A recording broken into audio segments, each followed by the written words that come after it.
Now, if for whatever reason you need to specify the specific spacing before and after a paragraph, and even the specific line spacing, within this menu down at the very bottom, click on Custom Paragraph Spacing. This now opens up a dialog where I can customize the specific spacing used throughout this entire document. Here at the bottom of the dialog, we have a section called Paragraph Spacing. Here you could define how much space to leave at the beginning of a paragraph, currently it's set to 0, and you could also define the amount of space to use at the end of a paragraph.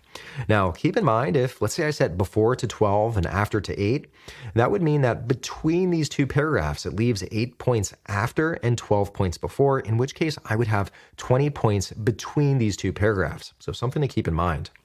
Over on the right-hand side, we have a section called Line Spacing, and we have a few different options. At the very top, we could set it to Single Line Spacing, and this is 120% of the largest font in a line within the paragraph, and that's considered standard spacing in documents. You can also set it to 1.5 lines, and this sets the line spacing to 1.5 times of single line spacing. You can also set it to double, and just like the name implies, this sets the line spacing to twice that of single line spacing.